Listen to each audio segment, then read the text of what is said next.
So, unahin natin itong the through, guys. Ibig sabihin nito, improvement ng inyong mga sitwasyon sa buhay. So, if this is something that's resonating with you, guys, i-comment nyo na yan sa baba, no? I-mine nyo na yan, i-comment nyo sa baba, mine, improvement ng sitwasyon, mine, matatapos yung problema ko, magiging ma-okay din ako, whatever resonates with you, because that's really the message for you, guys, okay?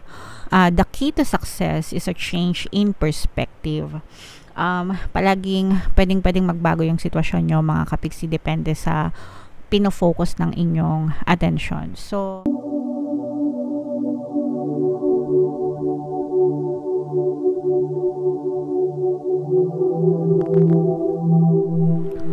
hello guys, hello Virgo, welcome back to Pinoy Pixie Tarot. Ang pamagat ng ating episode for tonight is Oracle of the Month. Ito yung ating Oracle reading, guys, para ngayong October for Virgo, Sun, Moon, Rising Sign, and Venus. Meron tayong tatlong set ng decks, guys. Ito yung para sa spiritual message nyo, life messages, and then ito naman yung para sa love life, guys. Combination ng positive and negative energy. Hindi lahat magre-resonate, guys, no? So kung ano na lang yung naka-resonate, comment down below, mga kapiksi. Unahin natin yung spiritual message para sa inyo. Tingnan natin yung mga mensahe para sa inyo ng inyong mga gabay, Virgo. The ever-unfolding rose, guys, cracked open. It's happening for you, not to you. So, you have to understand, mga kapiksi, na yung mga nangyayari sa buhay nyo, whether positive or negative, para sa iyo yan, okay? And it's always positive, no? Kahit na negative pa yung circumstance. Why? Because may matututunan at may matututunan kayong lesson dyan. So, nung mga bata pa tayo, guys, di ba, pag nasa eskwelahan tayo, ituturo muna ni teacher yung lesson, tapos tsaka tayo mag-exam, magte-test para malaman ni teacher kung natutunan natin yung lesson sa buhay. Sa totoong buhay, baliktad, makaka-experience ka ng mga pagsubok, mga test, mga challenges, tapos tsaka mo marirealize yung lesson na kaakibat nung circumstance na yun, okay, nung pagsubok na yun. So, again, whether it's positive or negative, it's always positive kasi palagi kang matututo dyan. And most of the times, may mga blessings na kaakibat yan, mga kapiksi. And very important ito sa ating growth and development, no? Sa ating buhay. Syempre, habang tumatanda tayo, yung mga experiences natin, di ba? Yung mga pinagdaanan natin sa buhay, yun yung mga reason kung bakit strong tayo right now, where we are right now, kung bakit nakaka-survive pa rin tayo, kung bakit lumalaban pa rin tayo, 'di ba? Kung bakit nabubuhay pa rin tayo. So, dahil yun sa mga experiences na pinagdaanan natin. So, wag kayong magtatampo if feeling nyo hindi nagiging favorable sa inyo yung sitwasyon, kasi pwede nyo naman yun mabago, mga kapiksi, no? Everything is changeable and malleable as long as baguhin nyo lang yung focus ng attention nyo. But then again, kahit ano pa yung na-experience nyo, i-acknowledge nyo na it's for you, para sa inyo yan, kayo yung magbe-benefit dyan, alright? So, yan yung gustong sabihin sa inyo ng inyong mga gabay, mga kapiksi. Spiritual message, comment down below, guys, if naka-resonate kayo dyan sa message na yan. Yung susunod nating message para sa inyo, guys, is para sa life messages naman. So, dito sa deck na to, kukuha tayo ng dalawang cards, mga kapiksi. Habang sinashuffle ko to, panoorin nyo muna tong video natin regarding sa ating paano mag-manifest ng abundance video course. Kapiksi, sawa ka na ba sa mga struggles at hirap sa buhay mo? Masipag ka ba at masikap sa buhay ngunit hindi ka pa rin umaasenso? Ilang beses ka na bang nag-attempt magnegosyo at mag-invest pero palagi ka pa rin nalulugi? Sa pagkakataon na ito ay maaaring may subconscious beliefs ka na nagiging balakid sa iyong pag-unlad at pagyaman. Introducing, paano mag-manifest ng abundance video course. Dito ay matututunan mong ma-overcome ang mga balakid mo para tuluyan ka ng umunlad, umasenso, sumagana, maging matagumpay, successful at maswerte sa iyong kabuhayan, pera, trabaho, negosyo, salapi at kaperahan ng bonggang-bongga. Dali, mag-send na ng email sa pinoypixietaro@gmail.com at simulan na ang iyong pagyaman ngayon. Alright, so mag-avail ka na ng course, kapiksi. Sobrang ganda talaga niya ang course na yan. And kapag natutunan nyo yung course, guys, talaga mag-improve yung sitwasyon nyo sa buhay. Magbibigay din ako ng 1 free pampaswerte subliminal sa lahat na mag-avail ng course until September 30 guys, sa mag-avail na kayo. So, ito yung additional message guys. Sobrang ganda nito mga mensahe sa inyo. We have the true message at saka itong the song. So, unahin natin itong the true guys. Ibig sabihin nito, improvement ng inyong mga sitwasyon sa buhay. So, if this is something that's resonating with you guys, i-comment nyo na yan sa baba, no? I-mine nyo na yan, i-comment nyo sa baba, mine, improvement ng sitwasyon, mine, matatapos yung problema ko, magiging ma-okay din ako, whatever resonates with you, because that's really the message for you guys, okay? The key to success is a change in perspective. Palaging pwedeng magbago yung sitwasyon nyo mga kapiksi, depende sa pinofocus ng inyong attention. So, your energy flows where your attention goes mga kapiksi. And your 3D is just a reflection of what's going on inside your head. Ibig sabihin kung ano yung nakikita nyo sa inyong physical reality, sa inyong 3D, yan ay reflection ng inyong pattern of thoughts, yung mga beliefs na nakatanim sa inyong subconscious mind. So, if hindi maganda yung nakikita nyo sa inyong sitwasyon, if maganda, walang problema, okay lang yan, no? Ituloy-tuloy nyo lang. Keep on thinking positive, diba?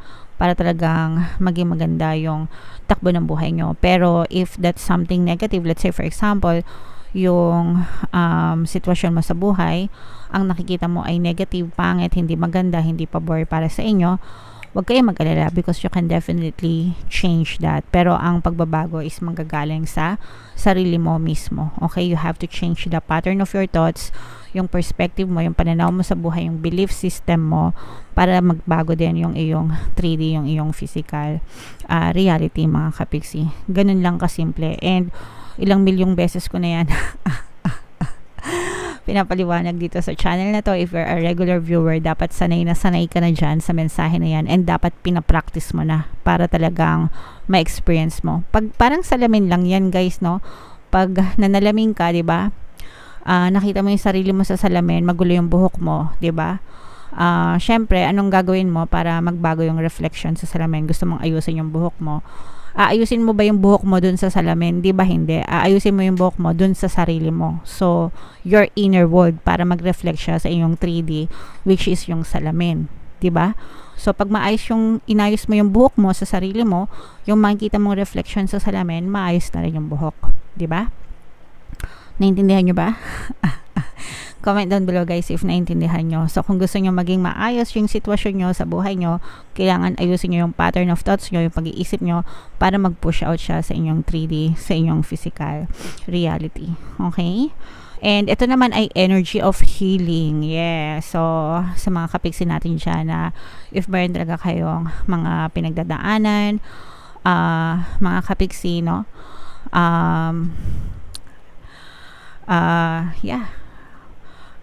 Dun tayo sa healing mga kapiksi, sorry.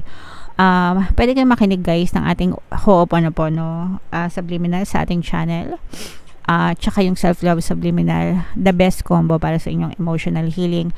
And marami na tayong success stories dyan guys. Marami na tayong natulungan dyan sa subliminal na yan. So if talagang may mga pinagdadaanan kayo, broken hearted, mga nega, ganyan, pwede nyo pakinggan yun para makatulong na gumaan yung inyong pakiramdam mga kapiksi. Pero this is the energy of healing. Ibig sabihin, magiging maayos ka rin mga kapiksi. Alright? Okay. So, comment down below guys if naka-resonate kayo dyan sa message na yan. And, ito namang ating next na message para sa inyo guys is para sa love message naman. And, itong love message na to mga kapiksi, no? Habang sinashuffle ko to, naka-flash sa screen nyo yung ating email coaching, manifest your desires using the law of attraction. If may tayong mga specific na gusto nyong i-manifest, pwedeng love and relationship, pwedeng money or career mga kapiksi, pwede kayo magpabook ng email coaching session with me. Mag-send lang kayo ng email sa pinoypixietaro@gmail.com. Alright, so ito yung mga mensahe para sa inyo guys, love messages. Grabe, sobrang ganda ng image ng mga cards. Tingnan natin kung anong ibig sabihin ito guys. Ito yung una, transformation. Wow, pagbabago.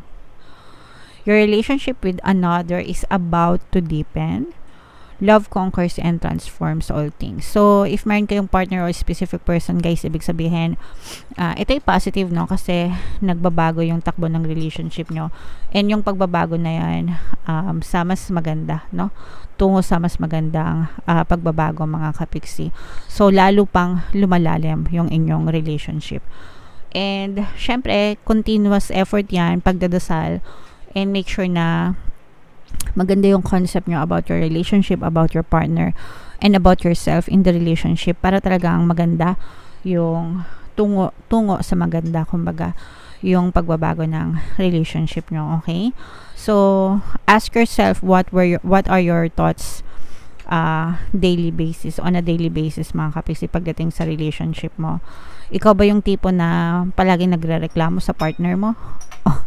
O nirereklamo mo yung partner mo? Ay nako, hindi naman siya nag-text, dead man na naman siya, wala naman pakialam, etc. Mga ganyan. O ikaw ba yung tipo na kahit na pangat yung nakikita mo, you're still affirming na mahal na mahal niya ako, loyal siya sa akin, faithful siya sa akin, sobrang bait niya, ako lang yung nag-iisa para sa kanya, swerte ako sa relasyon. So, alin ka dun sa dalawang yun, mga kapiksi?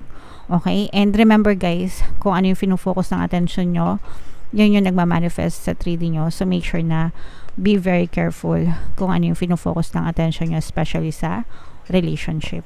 Alright? And ito naman, kapiksi, reflection, no? Give each other some space at the moment. So, yung iba, pwedeng dito kayo nakaka-resonate, ibig sabihin nagkakaroon ng magagandang pagbabago, or yung iba naman sa inyo, baka dito kayo nakaka-resonate, which is kailangan nyo ng space naman sa isa't isa, no? And hoping that everything is working out for the best para sa inyo. Kasi sometimes kapag ka masyadong palagi magkasama, palagi may issue, nasasakal yung bawat isa't isa, pinipilit yung mga bagay-bagay, di ba? Parang ano yan, parang you're dealing with the 3D na hindi naman magbabago kasi hindi mo binabago yung thoughts and assumptions mo with your partner, no? So, dapat, kapag binigyan mo siya ng space, make sure na on top of your head, especially kung gusto nyo maging harmonious yung relationship nyo, ang pattern of thoughts mo dapat is magiging okay din kami, malalampasan namin to, mahal na mahal pa rin namin ang isa't isa, di ba? Magkakabati din kami. Dapat ganon while you are away from each other. Okay? If ever man na hindi kayo nag-uusap, and if ever man na gusto mo talagang maayos yung relationship nyo. Comment down below, guys, if naintindihan nyo. Okay? Sana naintindihan nyo. Alright. So, ito yung mga messages para sa inyo, guys. Comment down below kung saan kayo naka-resonate. Dito ba sa spiritual message? Dito ba sa life messages? Or dito ba sa love life, mga kapiksi? Ito yung ating 2024 pick a card kapalaran, guys. Kung hindi nyo pa napapanood, panoorin nyo na. Super nice, super ganda. And ito naman yung ating success stories ng paano mag-manifest ng abundance video course. Thank you for liking, sharing, and subscribing, mga kapiksi, and see you again next time. I love you all, guys. Have a nice day. Bye-bye.